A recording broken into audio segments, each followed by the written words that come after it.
प्यारे बच्चों, आज हम हरियाणा विद्यालय शिक्षा बोर्ड कक्षा 6 इतिहास का अध्याय 3 के बारे में जानकारी हासिल करेंगे।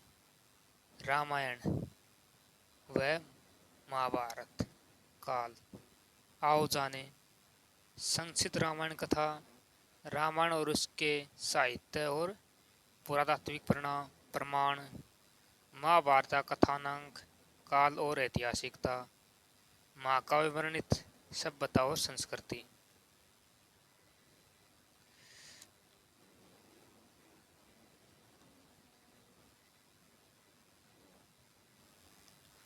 रामायण और महाभारत दो ऐसे ग्रंथ हैं जिसके प्रति भारतीय जनमानस में अगाध श्रद्धा का भाव पाया जाता है। ये दोनों ग्रंथ विश्व की उच्च कोटि की रचनाओं में शामिल हैं। इन दोनों ग्रंथों को महाकाव्य कहकर संबोधित किया जाता है। यद्यपि कई पश्चिम भारतीय विद्वान इन्हें कपोल कल्पना कहते हैं, लेकिन वर्तमान में बहुत से पुरातत्व व अन्य वैज्ञानिक शोधों से इसकी ऐतिहासिकता प्रमाणित हुई है। संक्षिप्त रामायण कथा। रामायण की रचना महर्षि वाल्मीकि ने की थी, इसलिए उन्हें दुनिया का आदि कवि माना जाता है। सूर्यवंशी राजा दशरथ कौशल राज्य पर शासन करते थे। इनकी राजधानी अयोध्या थी। उनकी 3 रानियां थी। कौशल्या, जिसके पुत्र श्री राम थे। दूसरी सुमित्रा, जिसकी पुत्रों के नाम लक्ष्मण और शत्रुघ्न थे। सबसे छोटी कैकेयी थी, जिसके पुत्र का नाम भरत था। श्री राम सबसे बड़े और सर्वगुण संपन्न होने के कारण जनप्रिय थे। उस काल में राक्षस लोग जंगल में रहने वाले ऋषियों मुनियों को तंग करते थे और उनके यज्ञों में बाधा डालते थे। ऋषि एवं विश्वामित्र श्री राम और लक्ष्मण अपनी सुरक्षा के लिए अपने साथ ले गए। उन्होंने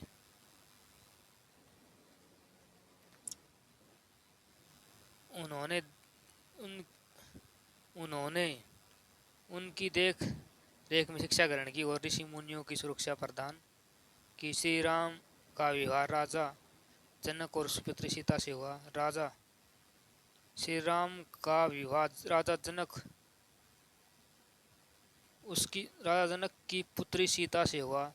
राजा दशरथ श्री राम को अपना उत्तराधिकारी बनाना चाहते थे, परंतु भरत की माता कैकेयी ने राजा दशरथ को 2 वर मांगे। भरत को राजगद्दी दी जाए तथा श्री राम को 14 वर्ष के लिए वनवास के लिए भेजा जाए।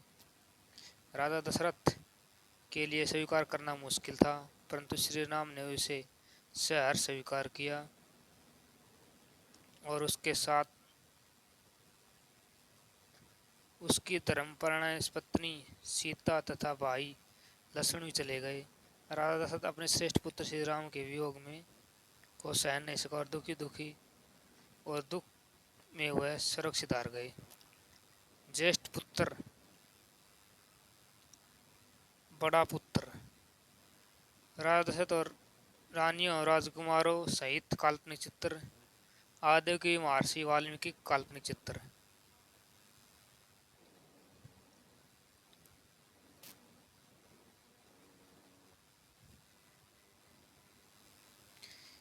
कैकेयी के पुत्र भरत उन दिनों अपने नाना के घर गए थे। उन्होंने बुलाने के लिए संदेशवाहक हरियाणा कुरुक्षेत्र से गुजरे थे। उन्हें बुलाने गए संदेशवाहक हरियाणा कुरुक्षेत्र से गुजरे थे। अयोध्या लौटते ने पर उन्हें सारी घटना का पता चला तो उन्होंने अपनी माता की काफी आलोचना की और राजा बनने से मना कर दिया। वे अपने मंत्रियों से श्री राम से मिलने गए और उसने राज्य संभालने की प्रार्थना की, परंतु श्री राम ने मना कर दिया और भरत ने भी गद्दी लेने से मना कर दिया। वापिस जाते समय भरत को श्री राम ने अपनी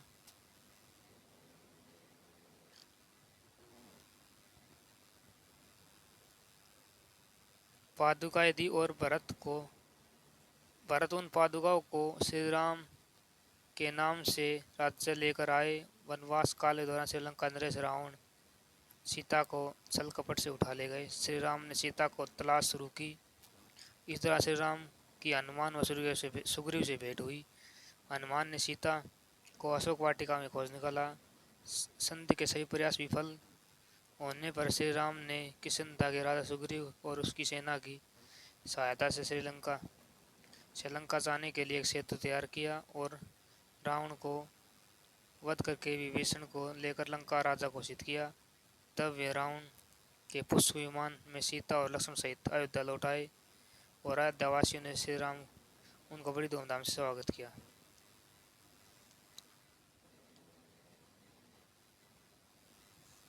वाल्मीकि रामायण की प्रशंसा का एक अंश। वाल्मीकि रामायण के मूल रूप से 24,000 श्लोक थे। उन्होंने 500 सर्ग व 6 कांडों में लिखा गया था, जबकि अब उसमें 25,000 श्लोक, 6,658 सर्ग व 7 कांड हो चुके हैं। रामायण रावण के वध तक लिखी गई थी और उत्तरकांड का उसमें कोई उल्लेख नहीं है। देखो भाई, रामायण जो उत्तरकांड रामायण है जो रावण वध तक लिखी गई है और उसमें उत्तरकांड के बारे में कोई जानकारी नहीं है।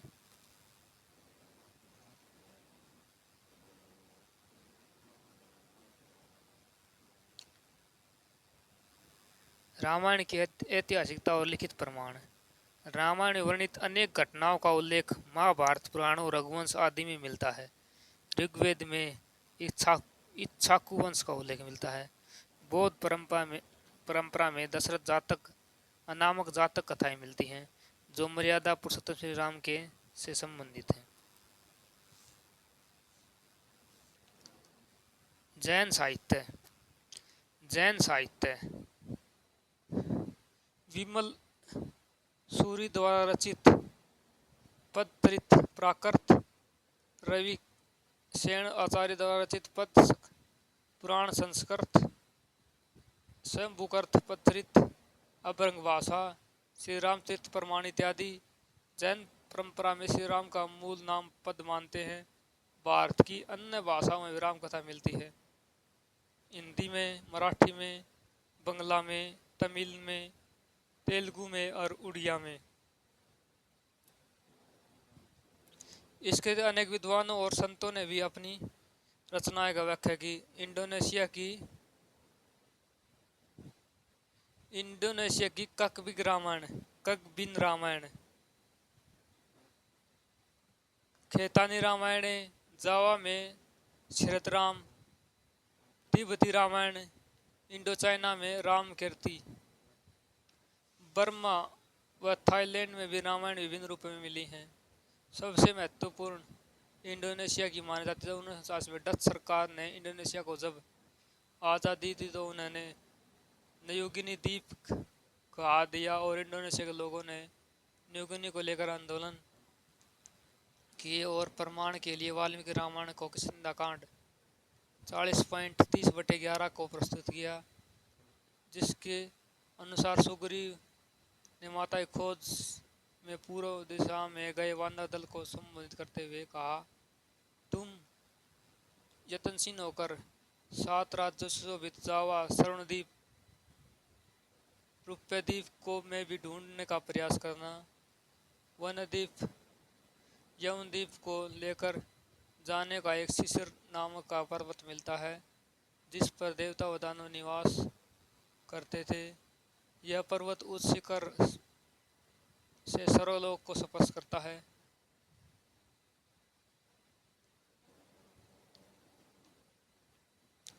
यह शिशिर पर्वत न्यूगिनी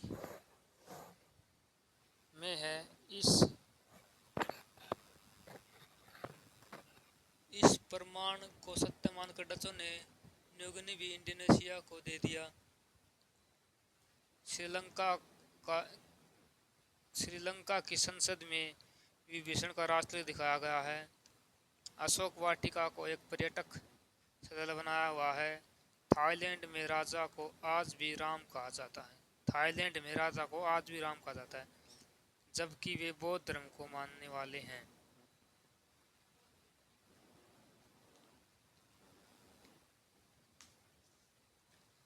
भारत में भी रामायण में वर्णित अनेक स्थलों की पहचाना जा चुका है। रामायण से संबंधित असंख्य मिट्टी की मूर्तियां उत्तर प्रदेश, बंगाल, बिहार, उड़ीसा, राजस्थान इत्यादि स्थलों से मिलती है। हरियाणा में भी जींद, सिरसा, हिसार, हाट, सूद, यमुनानगर इत्यादि स्थलों से अनेक मूर्तियां मिली हैं जिसमें रामायणी कथा को दिखाया गया है।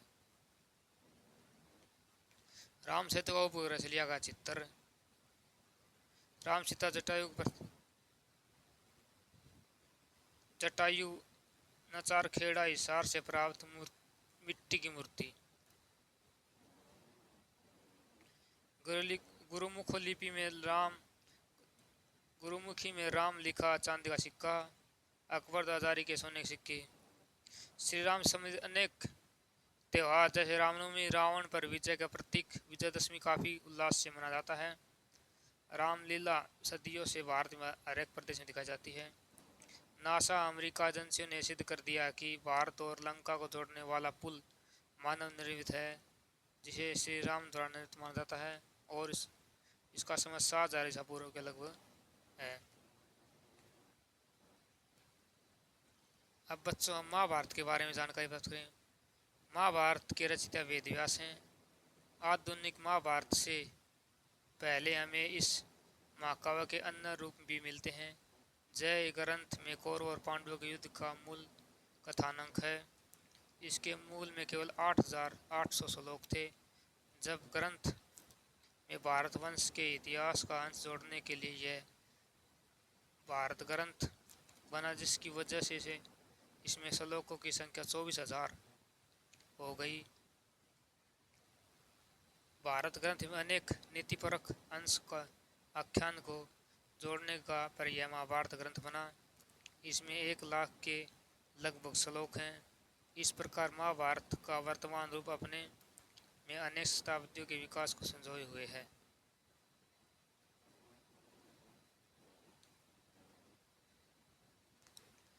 महाभारत ग्रंथ के बारे में कहा जाता है कि इस ग्रंथ में जो कुछ है वह सभी स्थानों पर है, परंतु जो उनमें नहीं है वह कहीं भी नहीं है।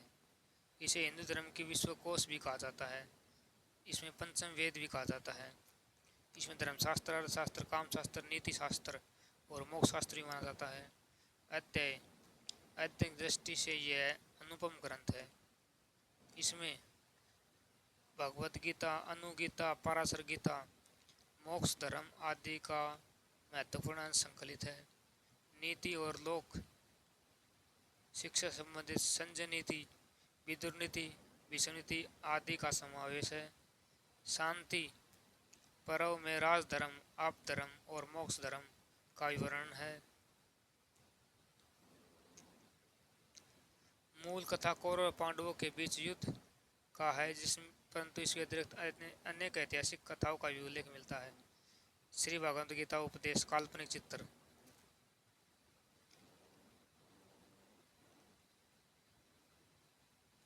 महाभारत का काल। पश्चिमी इतिहासकार इसका समय 900 ईस्वी पूर्व से 1500 ईस्वी पूर्व में रखते हैं, परंतु भारतीय इतिहासकारों ने अपनी गणनाओं में इसे काफी प्राचीन सिद्ध किया। गुप्तकालीन गणितज्ञ वीरमीर ने अपनी गणनाओं के हिसाब से इसका समय 2449 पूर्व माना है। गुप्तकालीन गणितज्ञ आर्यभट्ट ने इस तिथि को 18 पूर्व 3102 ईसा पूर्व मानी है। चालुक्य नृपति ने अभिलेख में महाभारत की तिथि 3100 ईसा पूर्व मानी है। पी.वी. हाले ने ग्रह नक्षत्रों की गणना के अनुसार महाभारत तिथि 13/11/3143 ईसा पूर्व मानी है। N.S. राजाराम के सदानंद सुभाष का आदि इतिहासकारों ने इसकी गणना 3067 ईसा पूर्व मानी है। उपयुक्त वर्ण तथा आधुनिक पंचांग में लिखे गए हुए कली संवत के हिसाब से भी महाभारत की तिथि 3100 ईसा पूर्व मानी है। महाभारत की ऐतिहासिकता।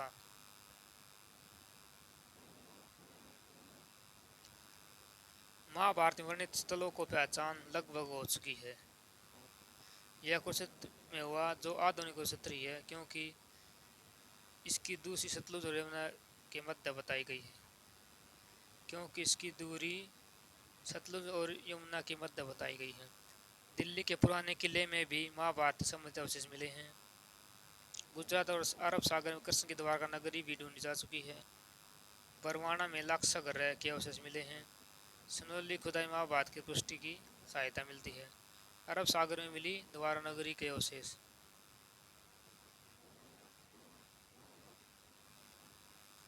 महाभारत में के नायक व अन्य स्थानों की पहचान पौराणिक व अन्य साहित्य से मिलता है। इस प्रकार महाभारत के बारे में संदेह नहीं रहता। सुग यमुनानगर में प्राप्त विद्या ग्रहण करते हुए बालक की मूर्ति।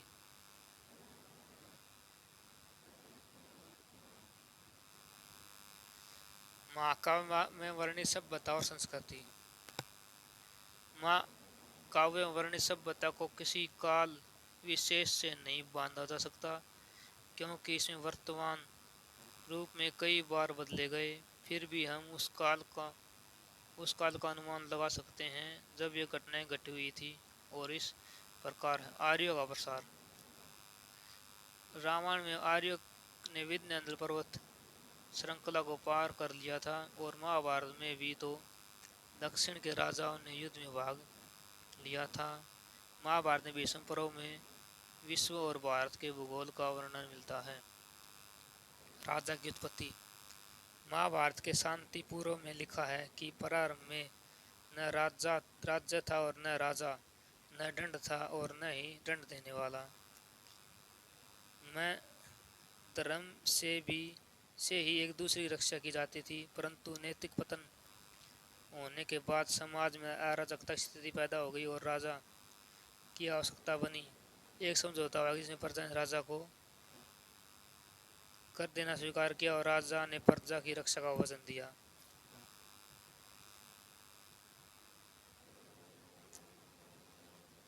और इस प्रकार एक शक्तिशाली राज्य बनने का कार्य कल्पना की गई। राजनीतिक चिंतन। रामायण में आदर्शवाद एवं उच्च नैतिक मापदंडों की स्थापना का प्रयास है, जबकि महाभारत में यथार्थ और जीवन की व्यवहारिकता पर ज़्यादा और जोर दिया है। महाभारत में भीष्म में सामाजिक जीवन के निर्वाह के लिए राजधर्म की भूमिका पर जोर दिया है।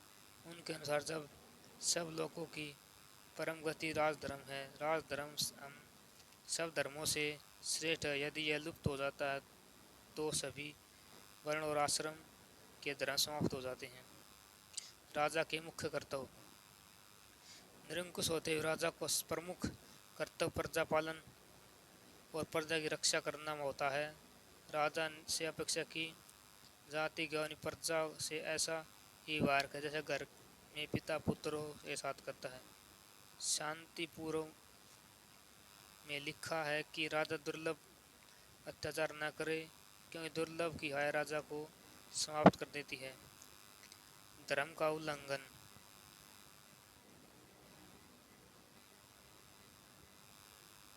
करने वाले राजा को कठोर शब्दों में निंदा की गई है। भीष्म ने रक्षा न करने वाले अत्याचार राजा के विरुद्ध सक्रिय विद्रोह की भी अनुमति दी है। जनता का विचार। राजा के 7 अंग। राजा के 7 अभिन्न अंग माने जाते हैं। राजा, अमात्य, मंत्री, जनपद, दुर्ग, कोष, दंड, सेना और मित्र। राज्य सेना पर आश्रित है, इसके बिना राज्य अराजकता माना जाता है। अतः एक राष्ट्र की शक्तिशाली होना बहुत जरूरी माना जाता है, क्योंकि उसके बिना जीवन संपत्ति परिवार धर्म सुरक्षित नहीं रह सकते।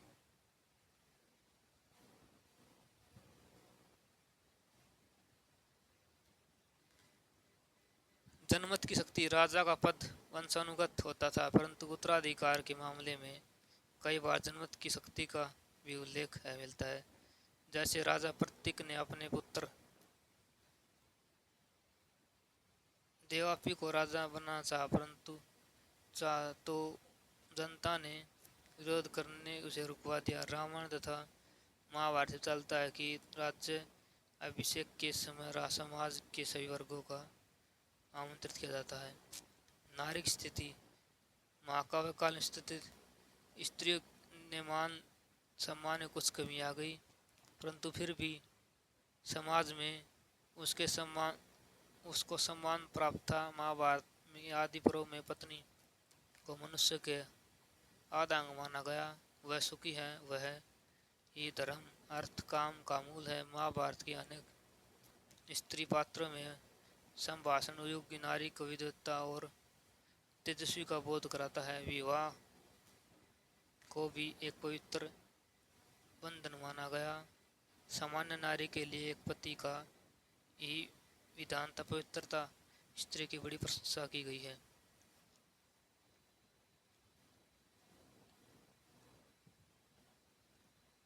सामाजिक जीवन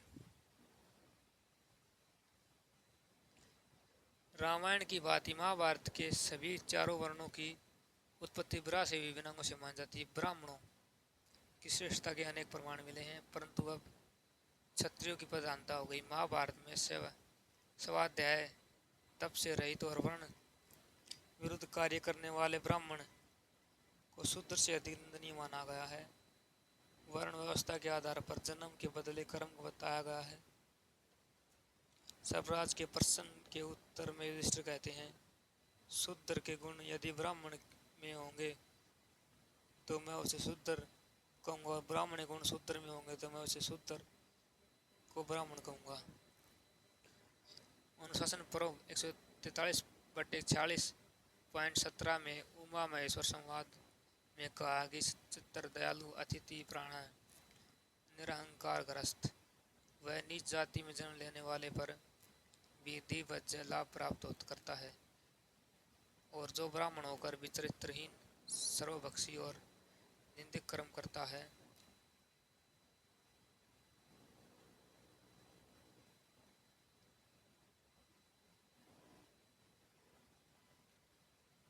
निंदिक कर्म वाला होता है, वह शुद्रतम प्राप्त करता है। इन विचारों में शूद्रों के प्रति मानवीय उदारता के रूप का पता चलता है।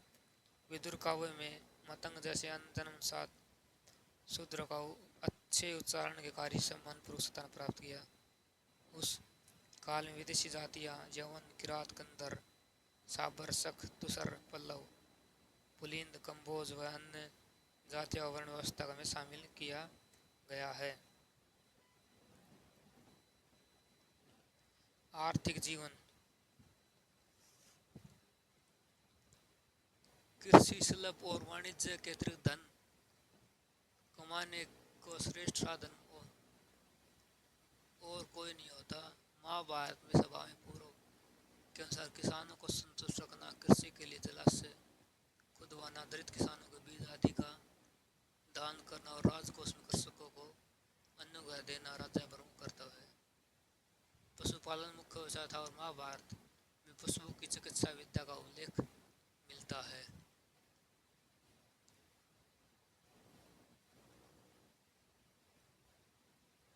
उस काल में शिल्प भी अधिक उन्नति पर थे। शिल्पकार अलग अलग श्रेणियों में संगठित थे और उनका अपना प्रावधान होता, जैसे चांदी, सोना, लोहा, हाथी दांत, मणि, मुक्ता, वास्तुविता आदि।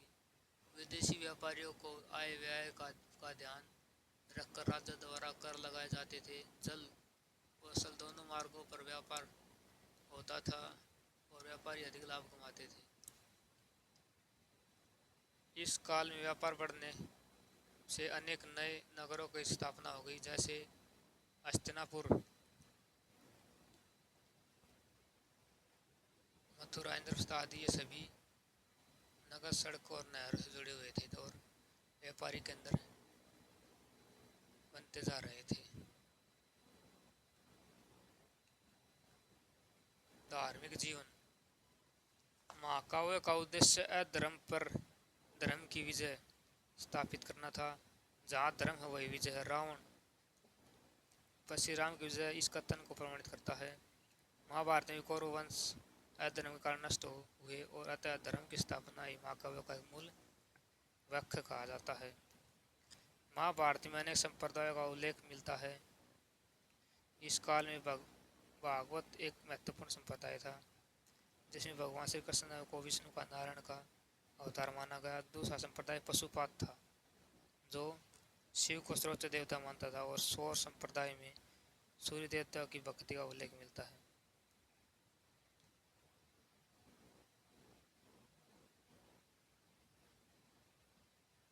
शाक्य मत के अनुसार देवी की उपासना की जाती थी।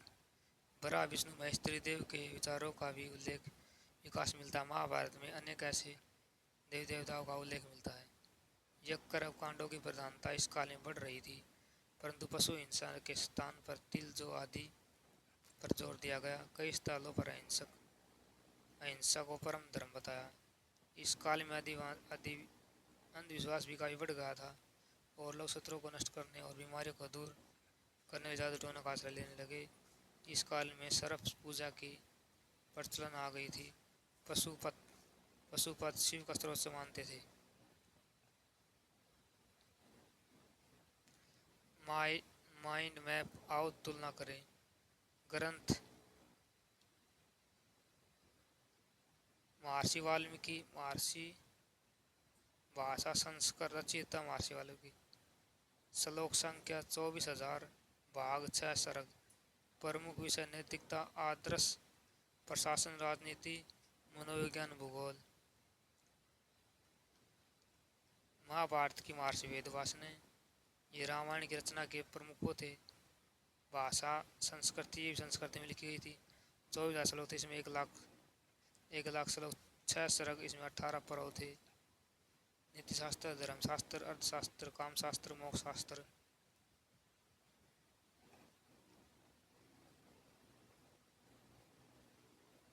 हमारा अध्याय बच्चों भी यही समाप्त होया। अगले वीडियो में हम अगले अध्याय के बारे में जानकारी हासिल करेंगे।